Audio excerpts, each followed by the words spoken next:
The envelope had been sitting on the kitchen counter for 3 days before I finally touched it. I didn't open it right away. I just picked it up, turned it over in my hands, and set it back down. My name was written on the front in my grandmother's handwriting, that careful looping cursive she used when something mattered. She'd been gone for 6 weeks by then. 6 weeks, and her handwriting still made my chest do something I couldn't quite name. I left it there and made myself a cup of tea instead. That's the thing about grief. It doesn't announce itself cleanly. It arrives sideways, in the middle of ordinary Tuesday mornings, while you're waiting for the kettle to boil, and staring at an envelope you're not ready to open. My grandmother raised me in her house on Elmwood Drive in Burlington, Ontario. Not because my parents were gone. They were very much alive, but because, starting when I was 9 years old, my father's drinking made our apartment in Hamilton a place that wasn't safe for a child to grow up in.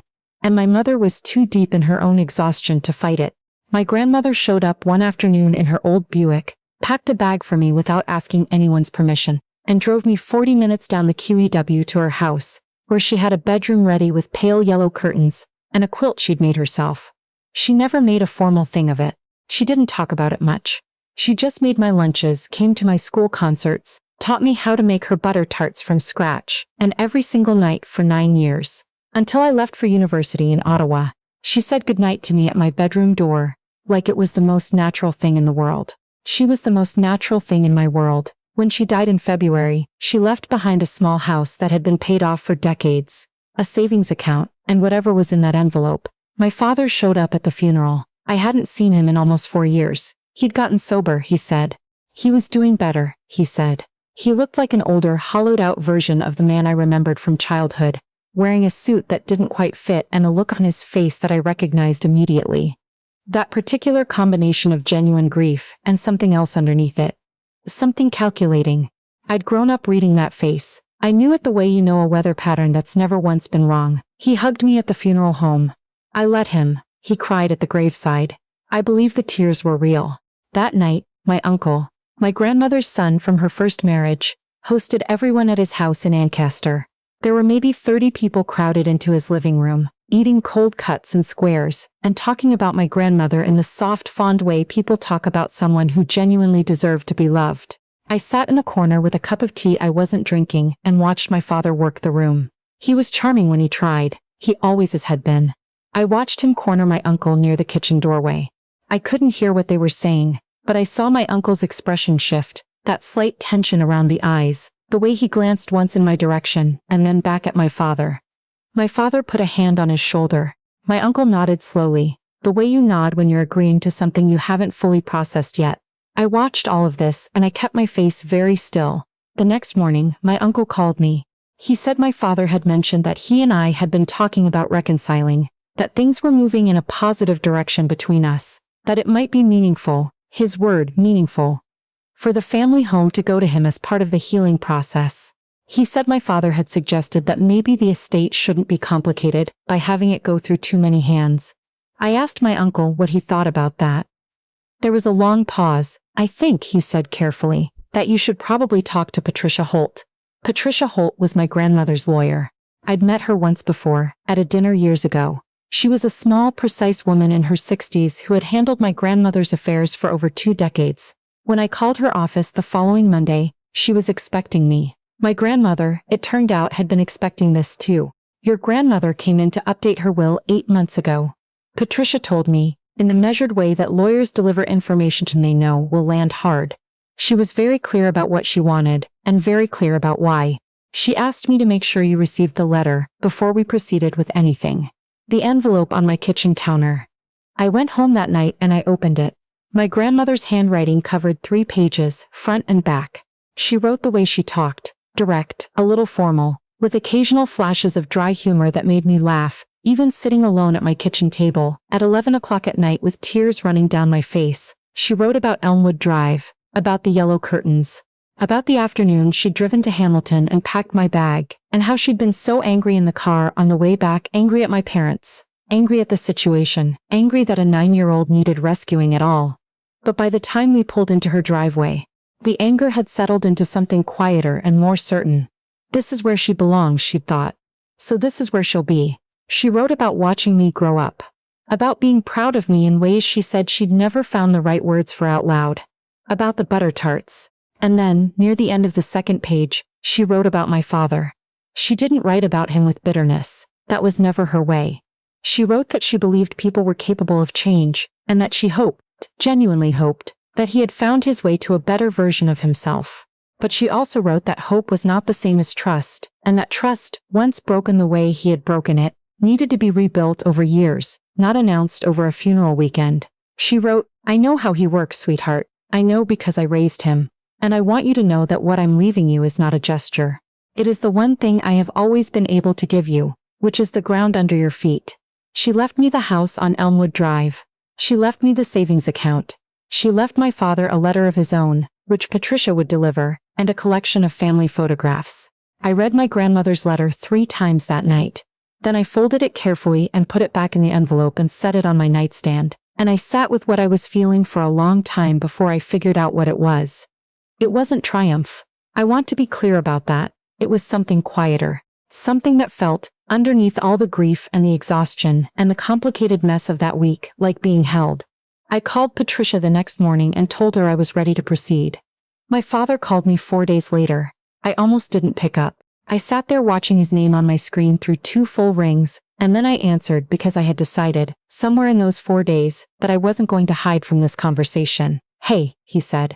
His voice was careful, measured, the voice of someone who had rehearsed.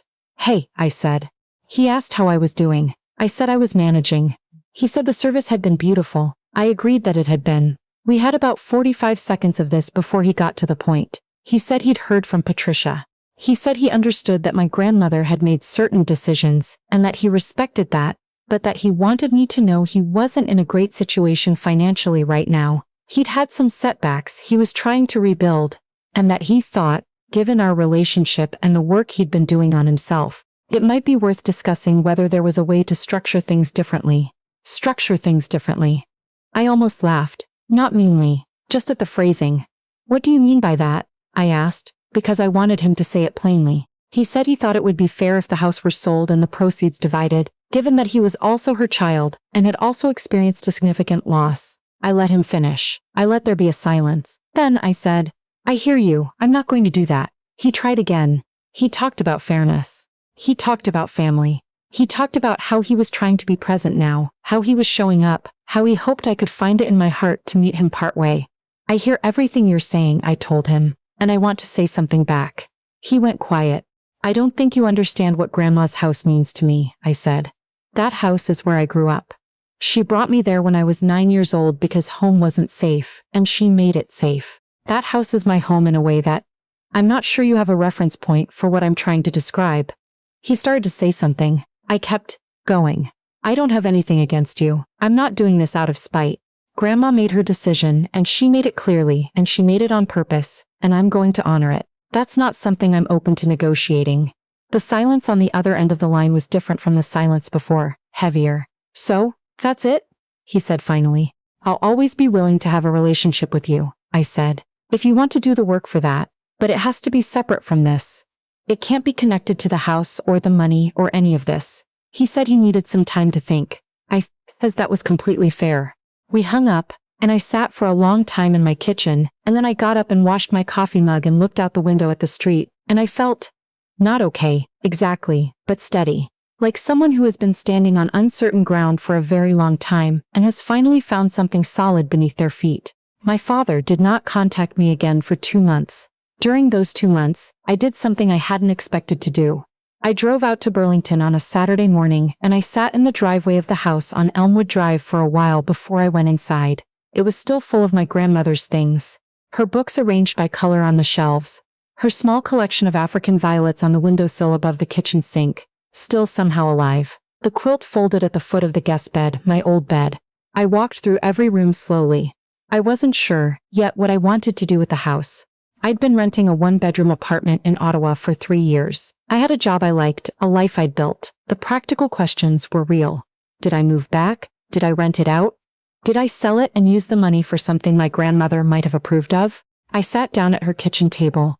That same round oak table, where she'd helped me with homework, where we'd played Scrabble on winter evenings, where she'd told me once, matter-of-factly, that I was the best decision she'd ever made, even though the decision hadn't technically been hers to make, and I thought about what she'd written in the letter. The ground under your feet. I understood then what I wanted to do. There's a program in Hamilton, not far from the apartment building where I grew up, that provides transitional housing for youth aging out of the foster care system. I'd been volunteering with them on and off since university. I knew the director, a woman named Teresa, who had been trying for 3 years to find stable long-term housing options for young women in the program who were ready to live more independently but couldn't yet afford market rent in Ontario. I drove to Hamilton that same afternoon. Teresa and I sat in her small, cluttered office, and I told her what I was thinking. A long-term below-market rental arrangement, properly structured through a trust my grandmother's lawyer could help establish for young women between 19 and 24 who were working towards stability. Tight application criteria, real wraparound support, the kind of thing that might give someone a foothold. The kind of thing my grandmother had once given me, in her Buick, on an afternoon when no one else was coming. Teresa was quiet for a moment after I finished talking. Then she said, "Your grandmother would have liked that." "I know," I said. My father called again in April. He was calmer this time. He asked if we could meet for coffee somewhere neutral, no agenda, just to talk. I said yes. We met at a Tim Hortons in Oakville, which felt both absurdly ordinary and exactly right for the kind of conversation we were going to have. He looked tired. He ordered a medium double-double and wrapped both hands around the cup and looked at me across the table with something that might have been shame, or might have been the beginning of something more complicated than shame. He said he'd been seeing a counselor. He said he understood now why my grandmother had done what she'd done. He said he wasn't going to contest anything. I told him I appreciated that. He asked quietly if there was any way forward for us. Not the house, not the money, just us. I told him the truth. I didn't know. I told him that I wanted to believe people could change, because I'd built my entire adult life on that belief. I'd had to, given where I came from. But that believing in the possibility of change was different from trusting someone who had hurt me. I told him that trust was something I'd need to see built over time, in small things consistently, without any expectation of reward. He nodded. He didn't try to argue or negotiate or reframe it. That was different. That was something I filed away. We sat there for almost 2 hours. We talked about my grandmother. We talked about Burlington and about the house. We talked about my work and haltingly, carefully about his. By the end, we were not father and daughter in any comfortable, easy sense. That's not what 2 hours of coffee at a Tim Hortons in Oakville can accomplish. But we were two people who had chosen, for reasons neither of us could probably fully articulate, to keep a door open. That felt like enough. That felt like more than I'd had a year ago. I drove back to Ottawa that evening. It was one of those late April days in Ontario, where the light lasts longer than you expect, and everything looks a little tentative, a little green, like the world is not quite sure yet that winter is over but is trying anyway. I had the windows cracked and the radio on low. Somewhere past Kingston, I thought about the envelope on my kitchen counter, about the 3 days I'd left it there before I opened it, about my grandmother's handwriting on the front. I thought about the yellow curtains. I thought about a 9-year-old girl with a packed bag sitting in the passenger seat of a Buick, watching the highway roll out ahead of her, not knowing what came next but knowing, in the way children sometimes know things before they have words for them, that she was being taken somewhere safe. I never wanted the house as a prize. I never wanted any of this as a victory. What I wanted, what I had always wanted, was exactly what my grandmother had understood without my ever having to say it. The ground under my feet. I had that now.